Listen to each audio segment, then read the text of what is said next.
Get posture not totally up and not totally like hugging me down because I can't do it then either. You get them like in that middle ground, they're not really supposed to hang out there. If they do, a lot of times sneak the legs in, so it's kind of like the hips are going up to the side. And I'll use this to like pop that leg out.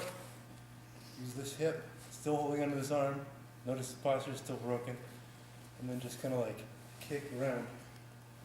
So I'm kicking off this hip, and that turns the hips to the side. You have to do it to the side.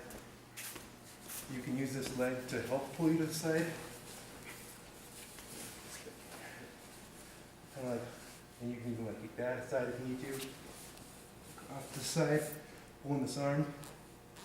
Just put there.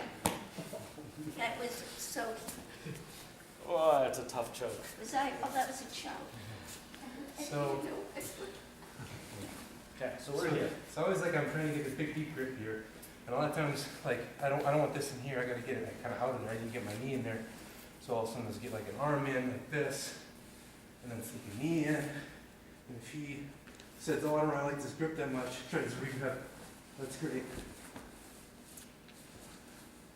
Take it from this point right here. What do you do? From this point right here, well, okay, so what a lot of people try to do is they try to stay straight on and try to hook it like this. And that's really hard. You can do it, but you really have to like stretch. Yeah, I see. If I turn to the side, it's right there. Oh. And plus, you can squeeze a lot harder on the neck. Yeah. Because if you do it this way, even if you get it locked, Yeah, you have to squeeze your legs. some movement. You have to squeeze your legs like in, Oh, which isn't that strong. If you're like this, you can squeeze your leg like this one, like this heel like stomps to the ground, so it's more like a leg press kind of a motion.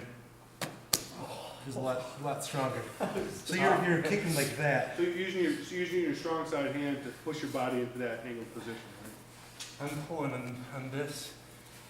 I'll usually use this hip or kick off the ground and use this deep grip on the left arm. You use your arm. This side- one, eventually I'm mostly on the using to side, get right? this one out of the way. He's got to get that leg up. So when he's trying to sucker me into like doing this move and trying to grab around here, Right. and like I'm just stand using up. that to get this thing out of the way, and sometimes I'll use it like this. Okay. Especially if they then.